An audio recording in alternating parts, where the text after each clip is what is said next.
Well, Mick just asked me if I've been down 16-0 before. I said probably.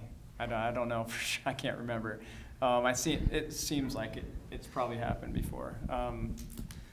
It's not fun. Then she asked me, "Did you win?" And I said, "I can't remember, of course." But that's what this team did tonight. And so I thought there was a bit of a hangover, probably at the beginning of the game, maybe from the emotions of the other night. I don't know. You try to guard against it as much as you can, and we've got another game to play, so you do everything in your mind, but maybe there is a bit of that. But mostly this was SC coming at us and playing so aggressively, defensively, offensively. They got so comfortable, and their transition hurt us early. Their speed that they play at takes a bit to get used to. It's different than Oregon. It's different than Cal. It's different than Stanford, even in the way that they attack the rim. And so it took us a while to get used to it. Unfortunately, we couldn't hit a shot at the other end. So I know it was 0 for 9 at one point at least. And then finally, Aaliyah hit that shot and knocked the lid off the basket, and then off we went. And so this became just a grind of a game. You give SC all the credit in the world for never going away. It felt like we got momentum early to start the second half, and then next thing you know, we're down 7. And it's like, how'd that just happen? We felt like, here we go. We're going to stretch it out. And then it came down to the last 2 minutes, and it was just huge shots and huge plays. In the circle afterwards, I said, I thought Mick's effort, her toughness, her will to gain extra possessions. We'd miss a shot. She kept possessions alive for us on the O boards, and her 5 offensive rebounds were huge, plus her buckets around, inside especially were vital. Katie hit a huge 3 in the third quarter. Aaliyah hit a huge 3, and then Destiny, on a broken play. It was not how it was designed, unfortunately. We had a layup designed, and it turned into a contested fading 3. Fortunately, it went down, and Destiny, 3 is better than 2, so I ended up being a great decision. But what a great win tonight against a very good team.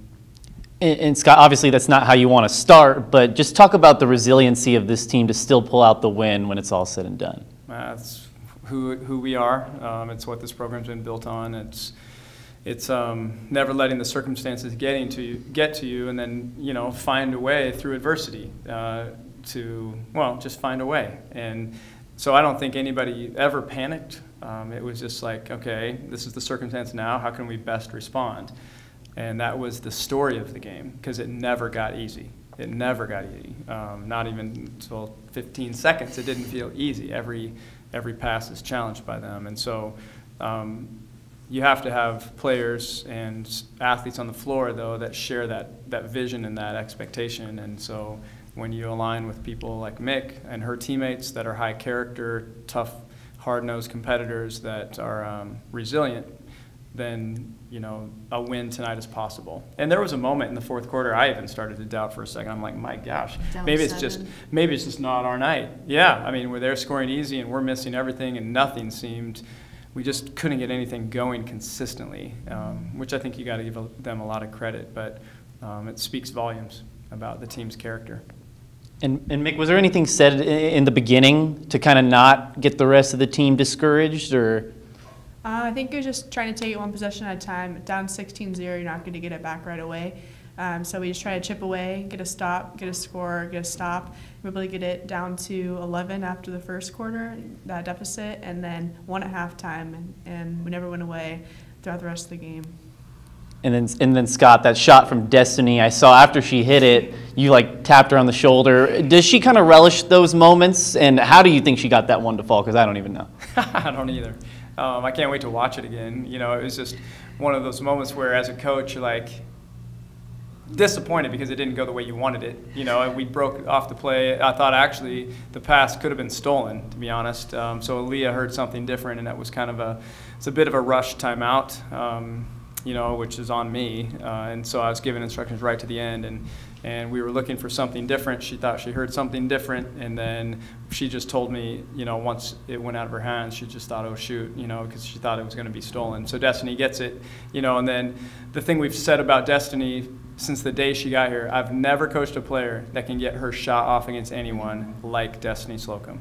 Whether it's by you, over you, around you, or she can create space in almost every situation. So she kept her legs under, it was off the bounce, she created space, and someone like her, she's a big-time player, you know, that lives for moments like that. I think everybody remembers, you know, what she did at Maryland even. You know, she made her name against UConn as a freshman, hitting 5 threes, let alone the full-court shot that she made, you know. So she does have a flair for the dramatic, and that was just one more instance of it.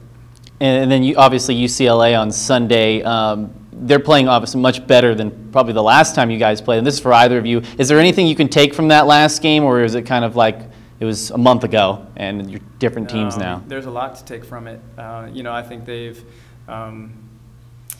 probably just fine-tuned who they are in their own minds. You know, we knew at that point they were very dangerous. I think the number one thing you take away is the effort it's going to demand on the boards. That team is so athletic, and they're so aggressive, very similar to this one, in the ability to go get extra possessions. And so it's going to be an extremely physical battle on the boards in particular. They can transition just like SC, you know, and they can hit shots over the top. And so the shots that Mazik hit tonight were tough, hit those 5 threes. Mazik loves playing against us, you know. I think UCLA has a very similar thought process, you know, so they'll come in here feeling good because they've been playing great basketball. You know, they'll be confident. It's going to be another great game on Sunday. And how nice is it, talk about rebounding, how nice is it having a guard that rebounds like Michaela does? There's very few that have the heart and the effort that rebound like Mick, you know, and it's very nice. If you just want a simple answer, when I was fortunate enough to coach Jamie Wisner, the amount of effort and hustle and energy that Jamie puts into rebounding, I never thought I'd coach a player that would rival her. Never. I mean, I was like, no guard rebounds like this, you know, with this much heart and effort. This one does next to me, you know, and so we've been real fortunate over the last 7 years now, you know, to have a guard in that same spot that rebounds with everything they have every night, every possession.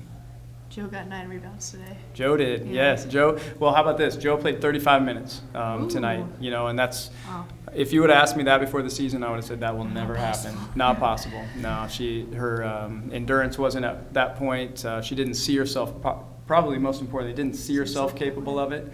And so the emergence of Joe and how she is playing, seeing herself, executing is one of the most awesome stories in my history here.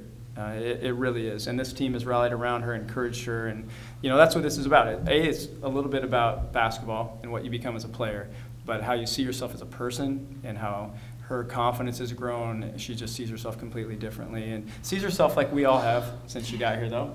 So she's seeing herself accurately, you know, and so couldn't be more proud of everything Joe is bringing. And so we've got 2 very special seniors, you know, that we get to send out on Sunday, and we hope to do it the right way.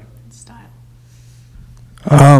Coach, tough first half where you guys really can't get much going at all. What do you do at halftime and, you know, going into the second half adjustment-wise to grind out that win? Yeah, well, fortunately that second quarter kind of flipped for us, you know, and so we had cut it to 1, but then it was just doing a better job of taking advantage of what they were doing, and we had kind of found the game that we needed to play, I felt, at that point. The first quarter was like a nightmare, honestly. Well, and it was. They played great. We didn't. We couldn't make a shot, you know, and so it was neat to see us get into a little bit of a rhythm in the second quarter, and then that fed into what we talked about at halftime. You know, we just said more of the same, and then had a couple things they might try that we talked about being ready to take away. Yeah, thank you. All right, you guys. Go Beavs. Go Beavs.